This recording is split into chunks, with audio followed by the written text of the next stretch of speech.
The museum collects art with the goal of making it available to the public through preservation and promotion. The public is able to see the art that we own through exhibition, research, publications such as our exhibition catalogs or books or magazines, our website, particularly the searchable art museum, or by when we loan it to other institutions.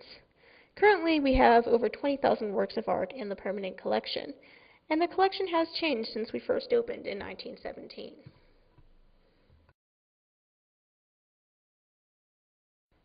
The museum adds to its permanent collection by a committee process according to the Museum of New Mexico's collection policy. We must weigh many factors and make a decision as a group. Sometimes we'll acquire an individual work of art, but other times we are offered an entire collection of works from a private collector. Proposals must then be approved by a government-appointed oversight board called the Board of Regents.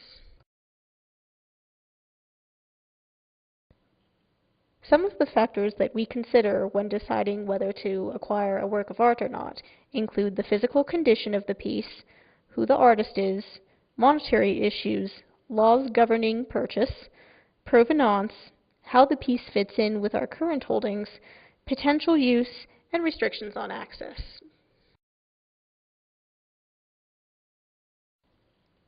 A potential acquisition should not have significant damage. We usually need to examine the piece in person before we finally make an approval.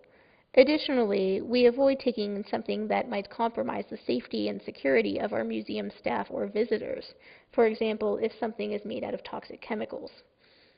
Lastly, it's very important that we have adequate storage space and staff to properly care for the work. The core of our collection has always focused on artists who have lived or worked in New Mexico since the founding of the railroad in 1880. We also look for artists from other southwestern states, such as Texas and Arizona. Additionally, if we have previously worked with an artist, either by borrowing their work or through a special project or event, we may be more inclined to acquire their work. There are many financial aspects involved in receiving a new work of art. Even if there is no purchase price, we still may have to pay the cost of shipping, insurance, off-site storage costs, special casing needs in order to store the object, or repair work.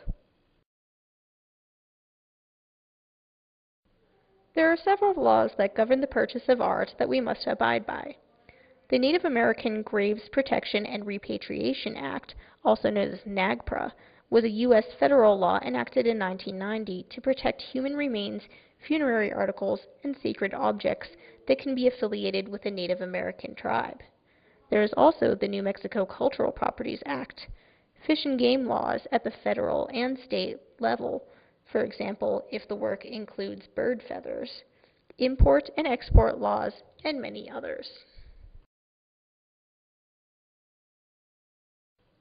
Provenance is a French word that we use to refer to the origin and history of ownership of a work of art. The museum is responsible for making sure that everything we acquire was legally obtained, exported, and imported.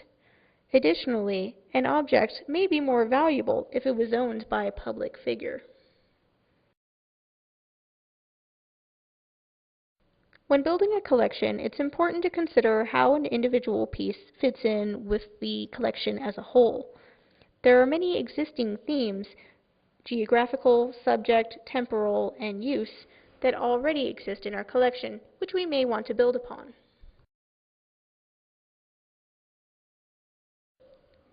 When deciding whether to acquire something into the collection, it's useful to have a specific idea about how it could be used.